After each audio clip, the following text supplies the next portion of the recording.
రాష్ట్రంలోని జర్నలిస్టుల సమస్యలపై మార్చి 4వ తేదీన విజయవాడలో జరిగే భారీ ర్యాలీకి ఏలూరు జిల్లా నుండి జర్నలిస్టులు అధిక సంఖ్యలో పాల్గొనాలని ఏలూరు జిల్లా ఏపీడబ్ల్యూజేఎఫ్ నాయకులు పిలుపునిచ్చారు. ఏలూరు నగరంలోని జిల్లా పరిషత్ గృహంలో విలేకరుల సమావేశం నిర్వహించారు.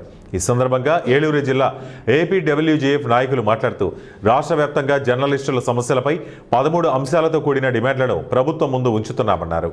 ప్రధానంగా ఇళ్ల స్థలాల కేటాయింపు, అక్రిడేషన్ల మంజూరులో జాప్యం, జర్నలిస్టులకు భద్రత తదితర అంశాలపై ప్రభుత్వం ముందు సమస్యల వినతి పత్రాన్ని తెలియజేస్తామన్నారు. చేయగలిగితే మా సమస్యలు మొత్తం కూడా పరిష్కారం అవుతాయి. అలాగే మీరు గమనిస్తూనే ఉన్నారు, రేవతి ప్రసాద్ చనిపోయాడు. అదే రోజు చనిపోయిన రోజున వెళ్ళి మా ఏపీడబ్ల్యూఎస్ ఆంధ్రప్రదేశ్ వర్కింగ్ జర్నలిస్ట్ ఫెడరేషన్ తరపున 10,000 రూపాయలు మట్టి ఖర్చుకి ఇచ్చాం. అది మేము చాలా సంతోషిస్తున్నాం. ఎందుకంటే అలా బరువు చేయడానికి ముందు ఇంకా చేయడానికి కూడా సిద్ధంగా ఉన్నాం. అవసరమైతే మా సొంత డబ్బులు వేసుకుని చేయడానికి సిద్ధంగా ఉన్నాం. కాబట్టి అలాంటి సమస్యలు లేకుండా ముందు ఏం చేయాలా, ఒక జర్నలిస్ట్కి ఇబ్బంది వస్తే ఏం చేయాలా ఏంటంటే ఒక మూలనిధి ఏర్పాటు చేయాలనే ఉద్దేశంతో ఉన్నాము. మేము మా వంతు సహాయంగా జర్నలిస్టులకి సాయం చేయాలడానికి నిశ్చయ కృతనిశ్చయంతో ఉన్నాము. కాబట్టి రేపు పొద్దున 4వ తారీఖు జరిగే జర్నలిస్ట్ మీద అయితే ఈ భారీ ర్యాలీని నిర్వహించి మహాసభ అయితే అక్కడ ఏర్పాటు చేయడం జరిగింది.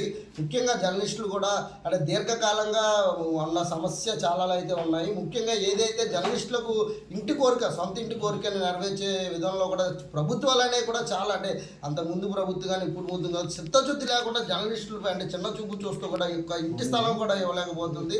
దాంతోపాటు కూడా ఏదైతే ఉచిత విద్య జర్నలిస్టుల పిల్లలకు ఉచిత విద్య ఉచిత వైద్యం కూడా అందించాలని చెప్పి ఈ నిరసన కార్యక్రమంలో అయితే గట్టిగా అయితే జర్నలిస్టులందరూ కూడా గలమెత్తే విధంగా అయితే అక్కడ పోరాటంలో పాల్గొనడానికి అయితే మేము అందరం సిద్ధమవుతున్నాము.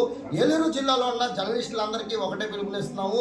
ఐక్యంగా అక్కడికి వెళ్ళి పెద్ద ఎత్తున పోరాడి మనం ఈ సమస్యలు ఏవైతే ఉన్నాయో సింహంలా గర్జించి ప్రభుత్వాన్ని అవసరమైతే గద్దె దింపేంత వరకు కూడా ప్రభుత్వాన్ని మన సమస్యల మీద మరి భారీ ఎత్తున ఏలూరు జిల్లాలో 7 నియోజకవర్గాలు ఉన్నాయి. ఏలూరు జిల్లా నుంచి భారీ ఎత్తున పెద్ద ఎత్తున మరి జడ్పీ గెస్ట్ హౌస్ దగ్గర నుంచి విజయవాడకి మన సమస్యలు ఏవైతే ఉన్నాయో ప్రతి ఒక్కరు కూడా మనం ఏమనుకుంటాం, ఒక ఇల్లు కావాలి, అవి కావాలి, లేకపోతే పిల్లలకి ఫీజులు కావాలి. అన్ని సమస్యలు ప్రజలతో పాటు ప్రజలకి అటు ప్రభుత్వానికి వారధలాగా పనిచేసే ఎవరైతే జర్నలిస్టులు ఉన్నారో ఆ జర్నలిస్టులకే అన్యాయం జరిగే పరిస్థితి వచ్చింది.